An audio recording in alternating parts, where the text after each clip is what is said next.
цаг хугацаа давтагдшгүй. Харин түүнийг яаж зөв ашигласнаар бидний амжилт бүтээл, аз жаргал биднийг давтдаг. Урлагийн хүний хувьд гэр бүл, уран бүтээлдээ зарцуулах цагаа зөв зохицуулах хэрэгтэй гэдэг.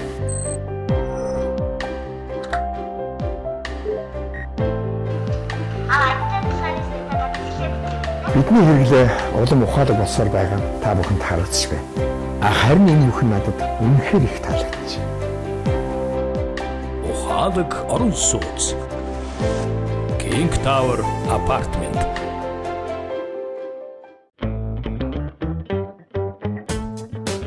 Ухаалаг утсыг Mobicom-оос авдаг. Та аль операторыг хэрэглэж байсан хүүгүү лизингээр ухаалаг утас таних. Мөн дээрээс нь бид танд Mobicom-ийн үнцэнтэй дугаарыг үндсэн үнээр нь санал болгож байна. Та яг одоо 1822 дугаар залгаж авлаарай. Mobicom. Сайн байцгаана уу хүн төлөгчтэй.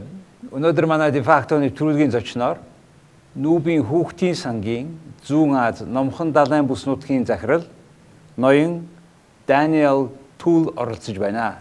Good evening, sir. Good evening. Nice to see you, Dragan. This is your second trip to Mongolia. Yes. And this trip is for very interesting cause, which is impact of air pollution on children in Mongolia. Why are you doing that? First, because children are the future of Mongolia. And right now, air pollution is damaging that future. So we Very much so. We're very worried. We're worried that the brain power, the health, the future of Mongolia is being damaged by pollution. And so we brought in a series of different kinds of experts from UK, from US, from China, from Indonesia, to try to see what can be done, how can we look at the health impact, and what can we do about it? Yeah, I was impressed with the magnitude of experts, their works, study, research, statistics, which basically show or prove what do we know and what we see every day. We are very worried. In particular, our city, Ulaanbaatar people, we are very worried. And obviously, not only Mongolia, I understand. And so you are director for these huge, vast, a lot of countries. Are there similar situations? What are they doing compared with us, what we do here? What would be your thought of that? There are, Jagan, many countries, China obviously, where we see on television the impact of pollution in Beijing in particular, but also other areas. Indonesia, Singapore, from the fires. What's interesting is that each country is slightly different. So here, particularly as you say in Ulaanbaatar, we have the problem of coal fires. All of the houses, particularly in the Gare areas, are burning, in many cases, raw coal. And so all the particulates are going into the air. That's not the same kind of pollution problem you have in China. Or Vietnam or Bangkok or Indonesia. So it's a very particular problem. And it's dangerous also because this burning coal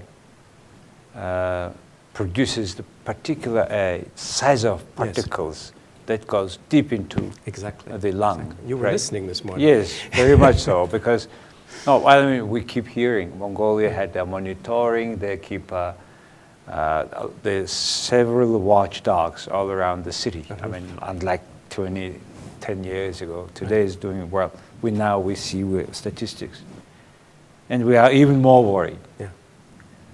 But according to Parliament member Ms. Oyun, she said that in general things go a little bit better. They do. But it comes from very bad to bad. Exactly. But still not to the normal way. Yeah. I mean, right now, Ulaanbaatar is one of the most polluted cities in the world. It has 6 or 7 times the WHO approved level of pollution for good health. So it is a serious, serious problem. It has certainly improved, and your record started in 2011, as we saw this morning from unfortunately, quite Madame recent. Oyun. And it's come down in a very good way. I think the message today is you have to come down faster, or you will have a very serious impact on children. And you can't afford that. Yeah, specifics of today's sessions was not only this air is bad for everybody, but for children in particular. Yes. When preschool age, when the children, the time they grow, they are using the most largest energy in their life for their brain development, and then it's happening. So we're worried about their future, but the issue is how to stop it. What is your take on that? There are things we can do. The most important way to stop it is to stop the pollution. That's not an easy solution or a short-term solution in a place like Mongolia. We can do something. The government has already started a program to replace stoves, and 80% of the pollution in Ulaanbaatar comes from the gears. So the faster we replace stoves in the gear areas, the better the air will be. So a huge acceleration of that stove replacement would make a big difference. In some places, people are still burning raw coal. If they would burn processed coal, it would already also be better. So those are two energy things one could do that would make a big difference quite quickly. One thing was now relatively clear was we have been talking, the source of pollution is here, the power stations, cars, all this. But today's all this result of our experiments, lab work shows that 80% is exactly as you said from the Gare district burning the rough coal. Right. Now at least we know where to address. Right. Then exactly this long time, I think 4 or 5 years program to replace stoves. Then, as you said, they replace this coal itself with more better quality things. Yeah. But still, we are not satisfied. No. Things go down. Still we go down. And then suddenly, this government in particular, suggests, no, we will now do it with gas. Yeah. Then kind of they left the old program, kind of staying there. Gas is a better solution. Gas is a clean fuel, but gas is an expensive fuel, particularly for a country like Mongolia that doesn't have gas. So you've got to build pipelines, you've got to import it on a continual basis. So I think it's a sustainability issue. It may well be worth the investment, and so we have to look at that. We are also interested in mitigation. So we know it's going to take time, even with better stoves. And so we should be detecting pneumonia very early, teaching mothers to know when a child is sick to bring them to the clinic. Yeah, let's go to this particular issue of pneumonia. Pneumonia.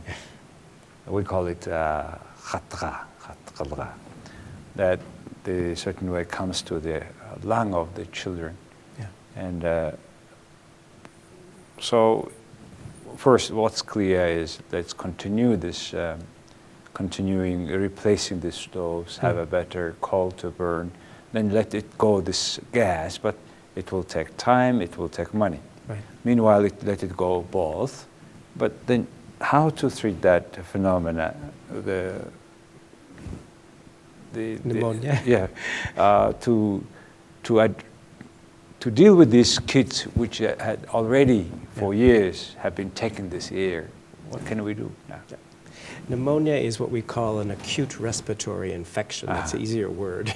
Pneumonia, okay. Acute respiratory infection. Okay. And so one of the main things with acute respiratory infection is treatment with antibiotics. Okay. That means you have to catch it quickly. And so that's something that could be done right now. Informations to mothers about recognizing pneumonia, getting them to take the child to the clinic early and getting treatment with the proper antibiotics. Secondly, the government could accelerate the introduction of a new vaccine against pneumonia. The government has been looking at it. We've been talking with them. If we could accelerate that process, we would also reduce the number of cases. What do you mean looking at it? Where are they buying? If it is more efficient, why wouldn't do that? I think the government wants to see, is it more efficient for the types of pneumonia you have here, and is it cost effective? And so they've asked for tests to look at that here in Mongolia, and those tests are ongoing. And that new vaccines would be more efficient than antibiotics?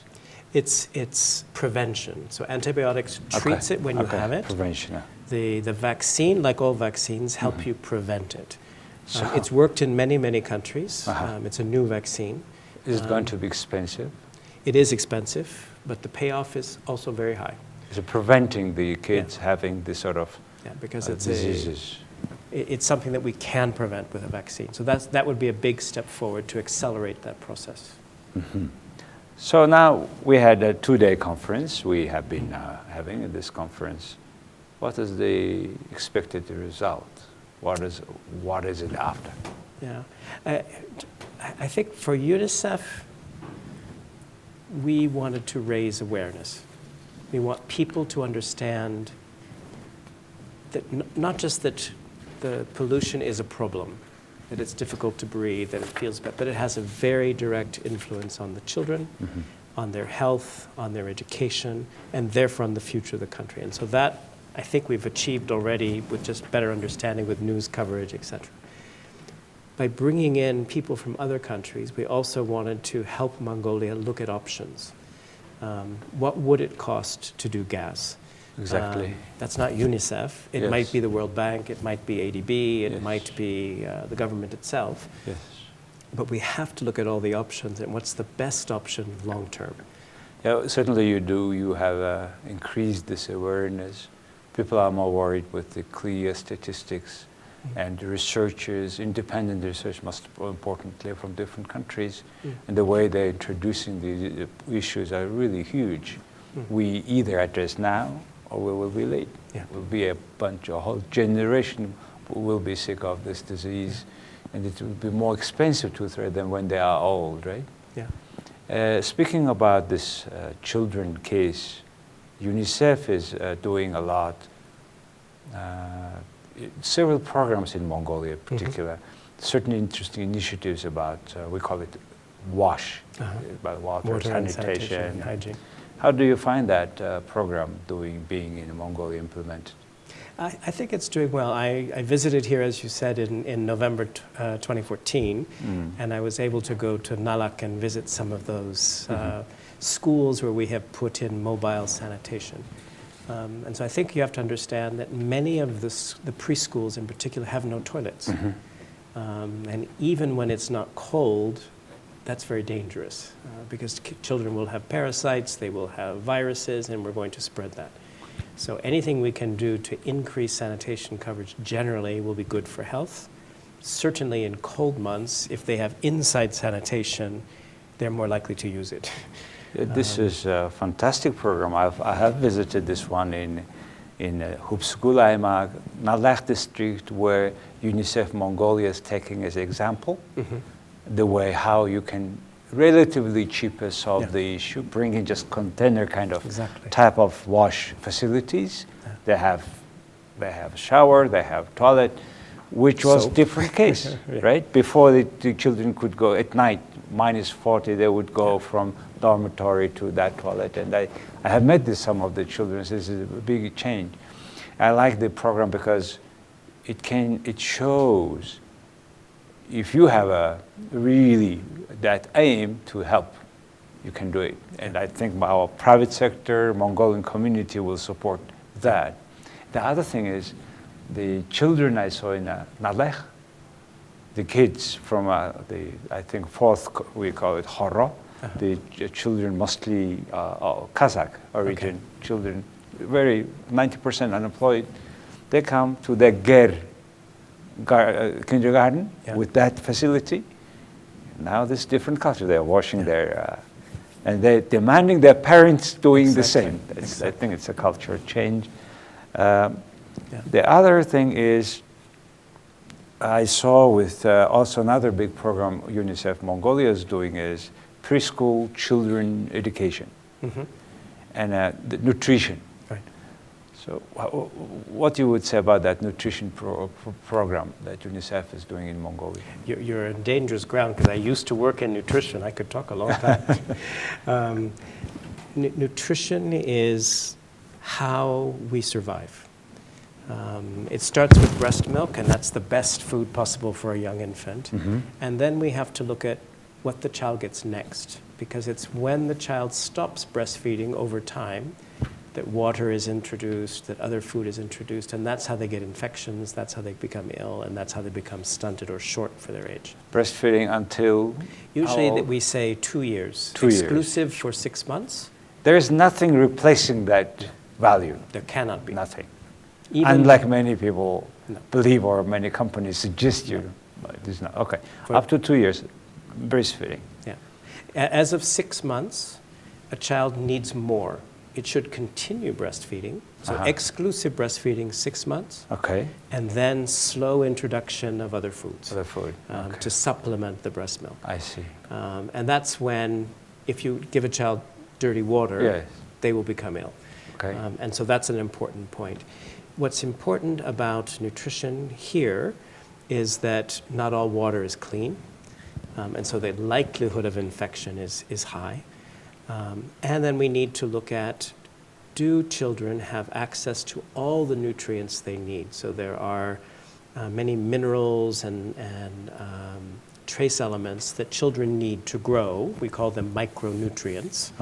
And so UNICEF has helped a number of schools look at ways they could introduce micronutrients. And it looks like chili powder or something that you can sprinkle Yeah, on I rice. saw it in this, where the experiments Yes. go. But unfortunately, I was told that for a certain time it was supported by budget. Then they stopped it. As a result, many poor families, their children, have not access to that Right. particular nutrient. What is the best cases in other countries? I mean, how the government can ignore this sort of important, not very expensive actually, things, and instead of buying Mercedeses, and I would rather, with rational-minded, you rather feed all children, no? I mean, we need to reverse the process. The poorest need it most. Mongolia has made enormous progress on health, on nutrition, on school. Mongolia still has children who aren't as well off, who've been left behind, including on nutrition, and they're the ones who should be targeted for the micronutrients. And it is particularly important because up to 6 years old, the children have, say, their brain, 85% of their weight is formed by that time. It's so critical to have these nutrients. And I hope the government will have put back into the budget certain money to get every child. Now, instead of every child has a money, instead of this small kid, the preschool children have these foods or vitamins or minerals. I hope it will be done. Then, obviously, you are responsible for whole Asia. How many countries? 37. 37 countries. I mean, there are some countries closer to us. Yes. We are now into this break of middle income. Yes. Developing Your country. upper middle income. Your upper middle income. middle income. And it starts with 3,000. Lower, least developing countries, LDCs, to middle income, upper middle income, high income. High income. So Singapore is high income. When upper middle income, our statistical $3,500 per capita. Right. By the way, I think it is not the most leading figure because with our current inequality, that's very wrong statistics. I don't like personally because 20% of Mongolians are still poor. Right. That means 20% of our children is poor. So I think... And Jagan, there's another thing. When I agree with you totally. Okay. That 20% not only are poor, but there's probably another 30% who are right on the edge. Correct. And it becomes very cold, their animals die, and then they're poor. Exactly. That's Likewise, also there's poverty, they don't have good housing. World they don't have Bank is saying school, so. and they That have too. multiple deprivations. Yep. Anytime they can shift into that, what happened then? We will, from upper middle income, we can go the middle income. Right now, no, because the upper middle income is only classified by income. Okay. I think that's wrong. I think you think that's wrong. We should be looking at a broader set of comparisons. So we have covered certain issues of mutual concern of Mongolian public, of UNICEF working here. And now I understand you are doing now your country program. Yes, Country the concept next country for program. next, 4 years? 2017 through 2021, so 5 years. 5 years. What's new there? Some very interesting things. At first, there's some old, which is, let's not forget that we have disparities. Let's not forget that not all children are at the same place. And so we have some catch up to do, and we will continue to support that on health, nutrition, education.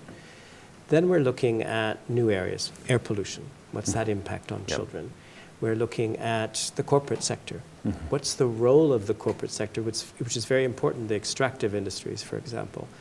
What's their responsibility for social development? How do we make sure that they're living up to that responsibility as people who work long time in this country? So that will be another Interesting. factor. Otherwise, mostly before you were trying to impact on the way decisions are made by the public offices, right? Yes. Now you also try to cooperate with corporate sector, private sector, to understand, to be a part of that solutions.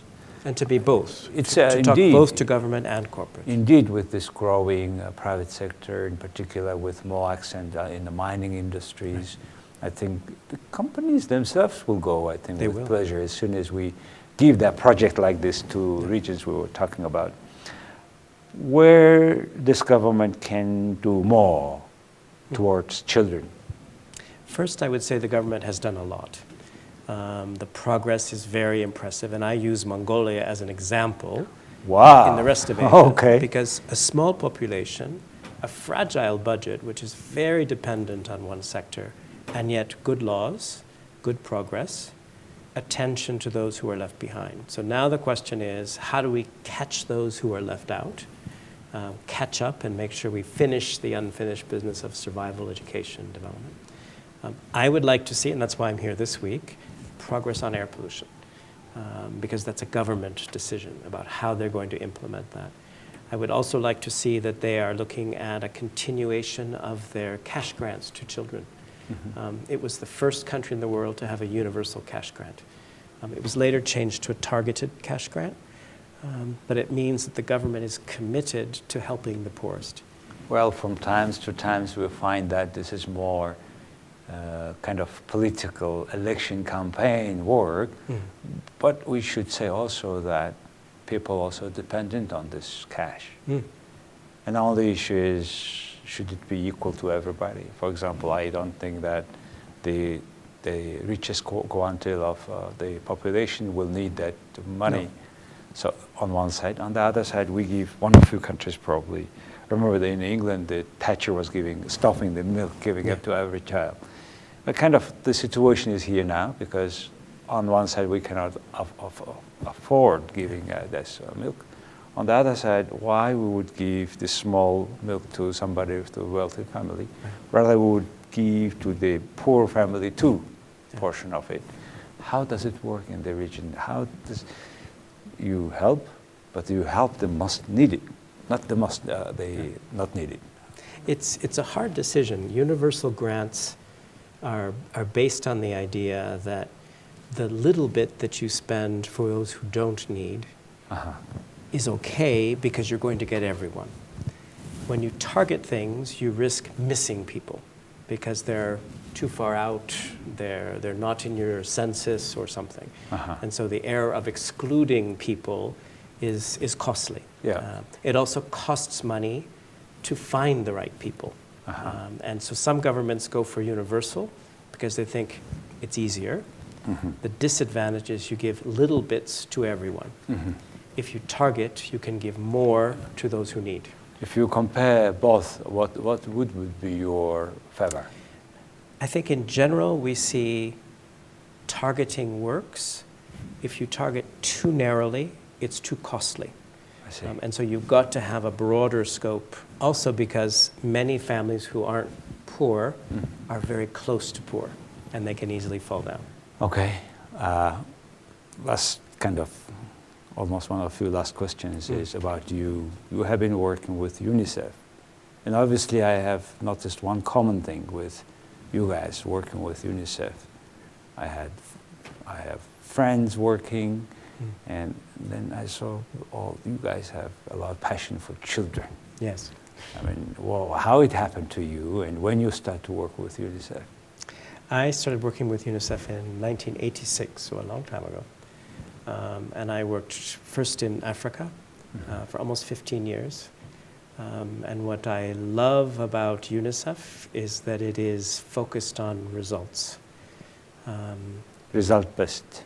Our job is to, for example, make sure children have water. It's also why I love working in emergencies, which I did for many years. In an emergency, you give water or you don't. It's very clear. Correct. Yes, exactly. There is food or there is not. Yes. And with children, when you manage to give them adequate nutrition, when they have a good education, it's exciting to see their face. You can actually see a difference in how they react. And that's the future of a country. See, working with the children, then you said the result-based. We talk about peaceful time. And you have been working, as you said, also in the emergency field. When something happens to the country, then first of all, also you take off children. So in that sense, have you been thinking or knowing about Mongolia? Are we ready for this sort of things? And what do you think about that? I think Mongolia is blessed by peace. Oh, yeah. And blessed by stability. And you have political issues, you have changes in government, but compared to Cambodia, Myanmar, Fiji, the other countries of the region, it has been very stable, and that is a gift. How do you benefit from that gift and build a very strong society with very strong children? My friends in UNICEF Mongolia keep saying that, look, this is not Bangladesh. It's 3 million people. You have a peaceful country. 30, 60,000 animals. Why you wouldn't feed decently the kids? Well, I hope we will do. And your visit and this conference are helpful to wake up people. Wake up, do some actions. Otherwise, your next generation is going to have a big problem. Indeed. So in that sense, thank you for visiting the country, coming to my program. Just I want to share with my audience what is the concern of an organization like UNICEF and from the eyes of person who is responsible for the whole region. So thank you again, Dan. Thank you. Thank you, John. Welcome. Thank you. Thanks very much. За хүн үзэгчдээ өнөөдөр манай дефакто нэвтрүүлгийн зочноор Нэгдсэн үндэсний байгууллагын Хүүхдийн Сангийн Зүүн Аз Номхон Далайн бүс нутгийг хариуцсан захирал ноён Даниел Түүл оролцлоо. Их баярлалаа.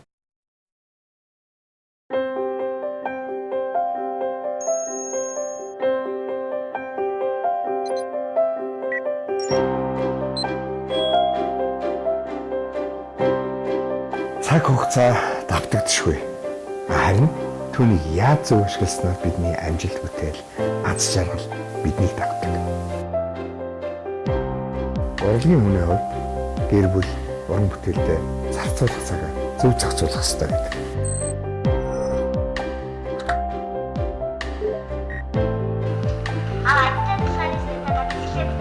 Бидний хэрэглээ улам ухаалаг болсоор байгаа нь та бүхэнд харагдчих байна. Харин энэ бүхэн надад үнэхээр их таалагдаж байна. Ухаалаг орон сууц. King Tower Apartment.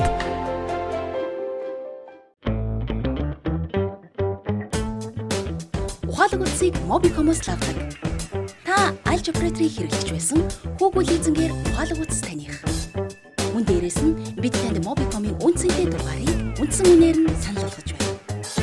Та яг одоо 1822 22 дугаар залгаж логлоорой. Mobicom